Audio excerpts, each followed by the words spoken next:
If I were to sum up my experience in War Thunder so far in one word, it would be explosions. So many explosions. This game has made me rethink my entire approach to combat. It's made me finally learn how tanks are supposed to work. It's at the very beginning of starting to teach me patience.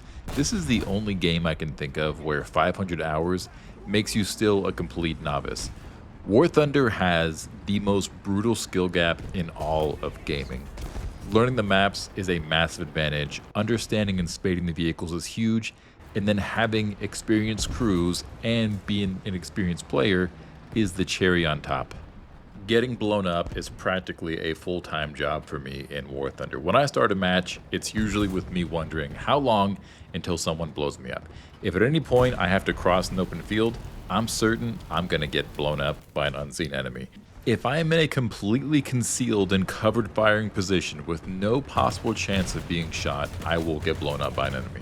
I'll be in a line of 5 tanks heading toward an objective, and I'll be the only one that gets blown up by the enemy. The first 200 times or so, I blamed bad luck.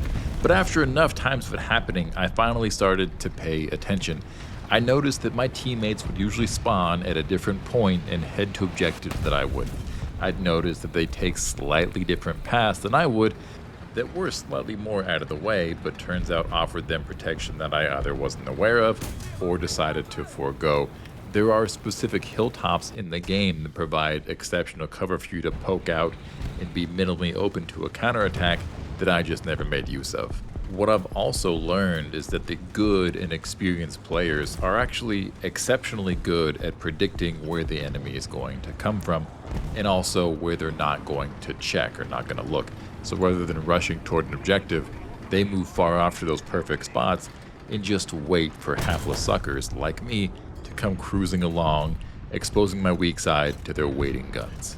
It really is sinking in that map knowledge might be the most important factor in the game. It's not all being quick draw, it's not all having the better vehicle. Trust me, I have lost to many, on paper, worse vehicles.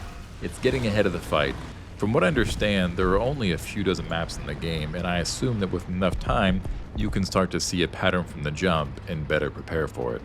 The next piece that separates the hunters from the hunted is simply tank knowledge. I assume most people are like me. You think a tank is a tank. Tough armor, takes a beating, keeps fighting. No, my friends. Tanks are in fact the most fragile little beauties, rarely able to survive more than one round. Well, unless you're like me and don't know where to place that round, or which round you should have chosen, in which case you're just going to fire again and again through an empty hull, doing no actual damage and getting blown up. It seems like there's really 3 levels to this, maybe 4. It's knowing the armor characteristics of what you're driving, the main gun of what you're driving, what damage the ammo you have can do, and then quickly identifying what you're up against. And this is actually a lot, so let me break these down. The armor obviously matters because you want to understand how to position your vehicle to have the best chance of surviving a hit or multiple hits. And sure, I think most tanks have the same approximate weak spots, but the good ones know in any given battle rating what they may be up against and which tanks are likely to one-shot them, along with which tanks they might have a hard time even getting through. Next is knowing your gun and ammo. How far will that round actually travel? How long is it going to take you to reload? And then what kind of penetration you're going to get against which enemy tanks, and what's going to happen once that round hits. Me, I felt like I was going crazy when I first started out using US tanks. Again, I thought a tank was a tank, knew nothing about ammo or shell types, so I would land hits that did absolutely nothing and never knew why. Of course, I was using solid shot, and again, shooting through an empty hull, hitting no crew, hitting no ammo, so my shots were just a nuisance to enemy tanks that tore right through my armor and sent me on home. And the last piece of this is just knowing what else you're going to be up against. I'm researching and spading all vehicles, so often I'm using stock vehicles with no upgrades that are known to be bad for their rating. The players who dominate the scoreboards seem to know which vehicles excel in the battle rating and make very smart lineups that have an edge over whoever they're up against. And finally, experience really matters. Not just your in-game crew, but also the player.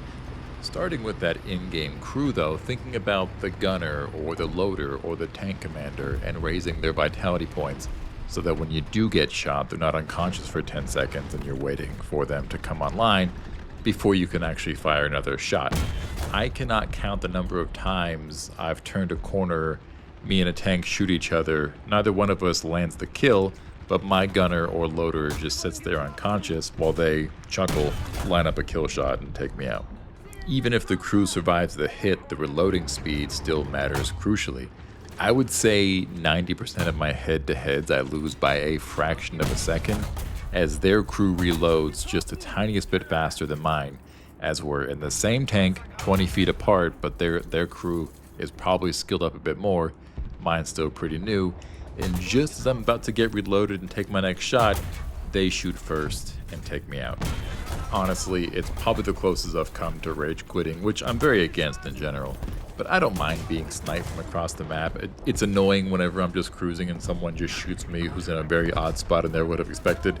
That's fine, it happens. I can probably learn to cover myself better, but losing those head-to-heads with, again, the fraction of a second being the difference really does kill me. And of course, the other and largest part of all this is the player commanding the opposing tank. A funny thing that I do is when I see an opposing tank, I take an ill-advised shot that does no real damage. It glances off an unimportant part, but I see it and I get so scared.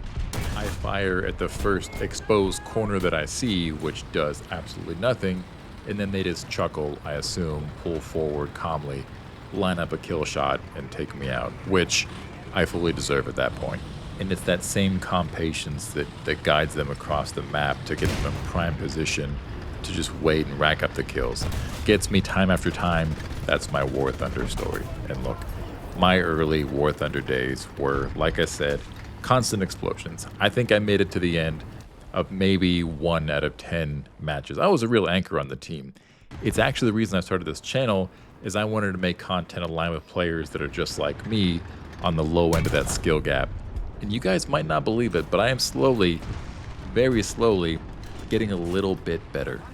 It's a game that's been out for a decade that's barely evolved. Of course, there's going to be a skill gap, but there isn't another game out there that has a skill gap as brutal as War Thunder. And instead of that scaring me away, it only makes me look forward to climbing up that curve just the slightest bit. I'll never be as good as the top dogs in this game, but the thrill is in the pursuit. Well, look, that's all for me today, friends. I'm still an absolute novice at War Thunder and appreciate you coming along for the ride. If you can subscribe, it'll help me grow. But even if you can't, I still hope to see you next time. Mediocre Thunder, signing off.